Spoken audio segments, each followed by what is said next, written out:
Hello viewers, আসসালামু আলাইকুম। Computer basic Bangla পেজের পক্ষ থেকে সবাইকে আন্তরিক শুভেচ্ছা ও অভিনন্দন। সো ভিউয়ার্স, আজকে আমি আপনাদের যে বিষয়টি দেখাবো সেটি হচ্ছে মাইক্রোসফট এক্সেল প্রোগ্রাম থেকে হোম মেনুর মধ্যে যে টুলসগুলো রয়েছে এখান থেকে কাজগুলো আমি আপনাদের আজকে দেখাবো। ফার্স্টে যে কাজটি দেখাবো সেটি হচ্ছে কাট, কপি এবং পেস্ট। আমাদের কাট করার জন্য যে কাজটি করতে হবে, ফার্স্ট আমরা এখানে একটি ওয়ার্ড লিখে নিলাম। এখন এই ওয়ার্ডটিকে যদি আমরা স্থানটিকে পরিবর্তন করতে চাই বা এই স্থান থেকে এই ওয়ার্ডটিকে অন্য স্থানে নিয়ে যাওয়ার জন্য আমরা মূলত এই কাট অপশনটি ইউজ করি। এর জন্য আমাদের লেখাটিকে ফার্স্টে মার্ক করতে হবে। মার্ক করে আমরা যদি এখান থেকে কাট অপশনে প্রেস করি তাহলে আমাদের লেখাটি কাট হবে এবং স্থান পরিবর্তন করার জন্য যেখানে আমরা এই লেখাটিকে নিয়ে আসব সেই সেলে প্রেস করে যদি আমরা এখন পেস্ট অপশনে প্রেস করি তাহলে কিন্তু আমাদের লেখাটি এখান থেকে কাট হয়ে এখানে চলে আসবে।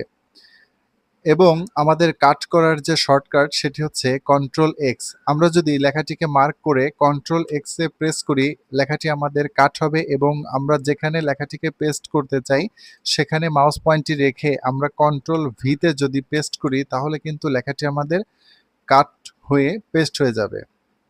দ্বিতীয় যে অপশনটি রয়েছে সেটি হচ্ছে কপি। আমাদের যে লেখাটি রয়েছে এই লেখাটিকে কপি করার জন্য ফার্স্টে আমাদের লেখাটিকে অবশ্যই মার্ক করতে হবে। মার্ক করে কপি অপশনে একটি ক্লিক করতে হবে। এখানে ক্লিক করে আমরা যেখানে এই লেখাটিকে কপি করতে চাচ্ছি সেখানে প্রেস করে পেস্ট অপশনে ক্লিক করলে আমাদের লেখাটি সেখানে কপি হয়ে যাবে। আমাদের এখানে যেকোনো সেলে আমরা ক্লিক করে আমরা এখানে পেস্ট করলে আমাদের লেখাটি এখানে বারবার পেস্ট হতে থাকবে। এটি হচ্ছে কপি অপশনের কাজ। আমরা যদি কপিটিকে শর্টকাট করতে চাই এর জন্য কিবোর্ড থেকে আমাদের কন্ট্রোলে ধরে সিতে প্রেস করলে আমাদের লেখাটি কপি হয়ে যাবে এবং যেখানে পেস্ট করতে চাই সেখানে কন্ট্রোল ভিতে পেস্ট করলে আমাদের লেখাটি পেস্ট হয়ে যাবে। এটি হচ্ছে কাট, কপি এবং পেস্ট এই অপশনটির কাজ। এরপরে যেটি রয়েছে সেটি হচ্ছে ফরম্যাট প্রিন্টার। ফরম্যাট প্রিন্টার অপশনের কাজ হচ্ছে আমাদের এখানে যে লেখাগুলো রয়েছে এই লেখাটিকে ধরুন আমি এখান থেকে এটিকে বোল্ড করলাম, ইটালিক করলাম, একটি কালার দিলাম। এখন আমাদের এখানে যে কালারটি বা যে স্টাইলটি রয়েছে এই স্টাইলের সেম একই রূপ এই লেখাগুলোকে দেওয়ার জন্য মূলত আমরা এই ফরম্যাট প্রিন্টার অপশনটি ইউজ করে থাকি। এখন আমরা যে স্টাইলটি করতে চাই সেই স্টাইলের উপরে মাউস পয়েন্টটি নিয়ে আমরা ফরম্যাট প্রিন্টারে ডাবল প্রেস করতে হবে। ফরম্যাট প্রিন্টারে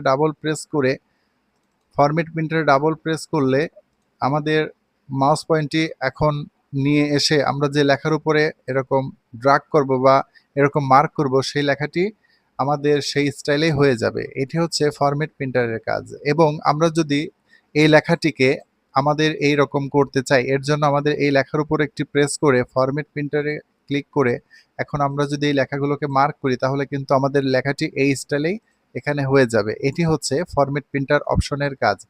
এরপরে যে অপশনটি রয়েছে সেটি হচ্ছে ক্লিপবোর্ড। ক্লিপবোর্ড অপশনের কাজ হচ্ছে আমাদের এখানে এই অপশনে অ্যারোতে ক্লিক করলে আমরা যদি এখান থেকে কাট, কপি করি সেই অপশনটি আমাদের এই ক্লিপবোর্ডে জমা থাকে। দেখা যাচ্ছে আমাদের এখানে কোনো কাট, কপি অপশনটি নেই। এখন আমাদের এই লেখাটিকে যদি আমরা এখান থেকে কাট করি বা কপি করি তাহলে দেখুন আমাদের ক্লিপবোর্ডে সেটি যুক্ত হয়ে যাবে। এবং চাইলে আমরা এই ক্লিপবোর্ড থেকেও এখানে পেস্ট করতে পারি। এই অপশনে ক্লিক করলে কিন্তু আমাদের সেই লেখাটি এখানে পেস্ট হয়ে যাবে। এটি হচ্ছে ক্লিপবোর্ড অপশনের কাজ। এবং আমাদের যদি এই কাট, কপি বা পেস্ট করার যে অপশন বা যে ওয়ার্ডগুলো এখানে থাকবে সেই ওয়ার্ডগুলোকে রিমুভ করার জন্য ক্লিয়ার অল যে অপশনটি রয়েছে এখানে ক্লিক করলে আমাদের কাট এবং কপি যে ক্লিপবোর্ডে জমা থাকবে সেগুলো এখান থেকে রিমুভ হয়ে যাবে।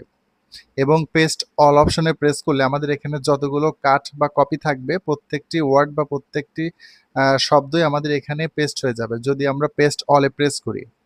তো আমি এখান থেকে ক্লিয়ার অলে প্রেস করলাম, আমাদের এখানে যে কপি করা ওয়ার্ডটি ছিল সেটি এখান থেকে রিমুভ হয়ে গিয়েছে। এরপরে যে অপশনটি রয়েছে সেটি হচ্ছে ফরম্যাট। ফরম্যাটের মধ্যে বেশ কিছু অপশন রয়েছে। ফার্স্টে যেটি রয়েছে ফ্রন্ট অপশনের কাজ হচ্ছে আমাদের এখানে যে লেখাগুলো থাকবে এই লেখাগুলোকে স্টাইলকে চেঞ্জ করার জন্য মূলত এই ফ্রন্টের ড্রপ জোনে ক্লিক করলে আমাদের এখানে অনেকগুলো অপশন আসবে। এখান থেকে আমাদের যে স্টাইল আমরা প্রেস করব লেখাটি সেই স্টাইল এখান থেকে ক্রিয়েট হবে। এটি হচ্ছে ফ্রন্ট অপশনের কাজ। এবং এই লেখাটিকে যদি আমরা আগের অবস্থায় নিতে চাই বা আমাদের যে ফার্স্ট যে ডিজাইনটি থাকবে সেই স্টাইলে নেওয়ার জন্য ফ্রন্টের ড্রপ জোনে ক্লিক করে ২ নাম্বার যে স্টাইলটি রয়েছে ক্যালিবেরি, এই ক্যালিবেরিতে প্রেস করলে আমাদের লেখাটি আগের অবস্থায় চলে আসবে। এরপরে যেটি রয়েছে ফন্ট সাইজ, আমাদের লেখাগুলোকে বড় এবং ছোট করার জন্য মূলত আমরা এখান থেকে ফন্ট সাইজটি এখানে ইউজ করে থাকি। এখানে আমাদের ফন্ট সাইজ সর্বোচ্চ ৭২ দেয়া রয়েছে। যদি আমরা ৭২ এর চাইতে বড় করতে চাই সেক্ষেত্রে আমাদের এই ঘরে লিখে দিলেই আমাদের লেখার সাইজটি সেই সাইজে এখানে বড় হয়ে যাবে। এটি হচ্ছে ফন্ট সাইজ অপশনের কাজ। এরপরে যেটি রয়েছে আমাদের এখানে ইনক্রিজ ফন্ট এবং ডিক্রিজ ফন্ট। আমরা যদি এখান থেকে ইনক্রিজ করি তাহলে লেখাটি আমাদের এরকম বড় হতে থাকবে এবং ডিক্রিজ ফন্ট এই অপশনে প্রেস করলে আমাদের লেখাটি ছোট হতে থাকবে। এটি হচ্ছে ডিক্রিজ এবং ইনক্রিজ অপশনের কাজ। তার নিচে যে অপশনটি রয়েছে সেটি হচ্ছে বোল্ড। আমাদের লেখার কোনো একটি ওয়ার্ডকে যদি আমরা বড় বা মোটা করতে চাই সেক্ষেত্রে আমরা এই বিতে প্রেস করলে আমাদের লেখাটি বোল্ড হয়ে যাবে এবং এই লেখাটি মোটা করার যে শর্টকাট সেটি হচ্ছে আমাদের সেই ওয়ার্ডটিকে মার্ক করে কিবোর্ড থেকে যদি কন্ট্রোল বিতে আমরা প্রেস করি তাহলে লেখাটি আমাদের বোল্ড হবে।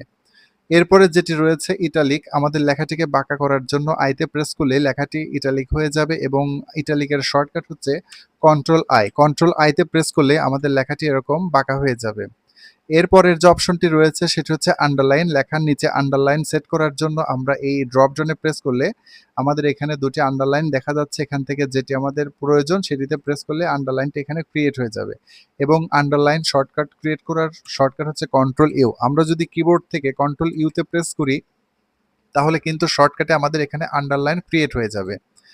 এর পরবর্তী যে অপশনটি রয়েছে সেটি হচ্ছে বটম বর্ডার। বটম বর্ডার অপশনের কাজ হচ্ছে আমাদের এই এক্সেল প্রোগ্রামের মধ্যে আমরা যে কাজগুলো করব সেই কাজগুলো করে যদি প্রিন্ট করি আমাদের কিন্তু এখানে বর্ডারগুলো শো করবে না। এর জন্য অবশ্যই কাজ করে আমাদের ফার্স্টে লেখাগুলোকে বা সেই ডাটাটিকে মার্ক করে বটম বর্ডারের এই ড্রপ ডাউন থেকে অল বর্ডার অপশনে প্রেস করলেই আমাদের এখানে বর্ডারটি ক্রিয়েট হবে।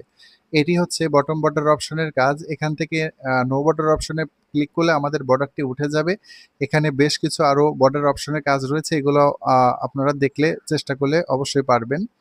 সো এরপরে যে অপশনটি রয়েছে সেটি হচ্ছে ফিল কালার। আমাদের যে এখানে লেখাগুলো রয়েছে এই লেখার ব্যাকগ্রাউন্ডটিকে কালার করার জন্য মূলত আমরা এই ফিল কালারটি ইউজ করি। আমাদের এখানে ৩টি সেলকে আমরা মার্ক করলাম, করে এখন এই ড্রপ ডাউন অপশনে ক্লিক করে এখান থেকে যে কালারে আমরা প্রেস করব আমাদের লেখাটি সেই কালারই এখান থেকে ক্রিয়েট হয়ে যাবে। এটি হচ্ছে ফিল কালার অপশনের কাজ। এরপরে যেটি রয়েছে ফন্ট কালার। আমাদের এখানে যে লেখাগুলো রয়েছে এই লেখাগুলোকে কালার করার জন্য আমরা এই ফন্ট কালারের ড্রপ ডাউনে ক্লিক করলে আমাদের সামনে অনেকগুলো কালার আসবে। এখান থেকে আমরা যে কালারে প্রেস করব আমাদের লেখাটি সেই কালারই এখান থেকে ক্রিয়েট হবে। এটি হচ্ছে আমাদের ফ্রন্ট অপশনের মধ্যে যে টুলসগুলো ছিল এগুলোর কাজ। এখন এখান থেকে আমাদের যে লেখার সাইজটি আমরা বড় এবং ছোট করলাম এটিকে যদি আমরা কিবোর্ড শর্টকাটের মাধ্যমে করতে চাই এর জন্য কন্ট্রোলে ধরে আমরা যদি এখান থেকে থার্ড ব্র্যাকেটে প্রেস করি তাহলে কিন্তু আমাদের লেখার সাইজটি বড় হবে এবং আমাদের আরও একটি শর্টকাট রয়েছে সেটা হচ্ছে কন্ট্রোলে ধরে শিফটে ধরে যদি আমরা লেস দেন এবং গ্রেটার দেন ইউজ করি তাহলেই কিন্তু আমাদের এই লেখার সাইজটি আমরা ছোট এবং বড় করতে পারবো। তো আজকের ভিডিওর টপিক এটি ছিল। আগামী ভিডিওতে আমরা এই আমাদের হোম মেনুর মধ্যে যে অ্যালাইনমেন্ট এবং নাম্বার যে অপশনগুলো রয়েছে এই কাজগুলো আমরা দেখব। সো ধন্যবাদ।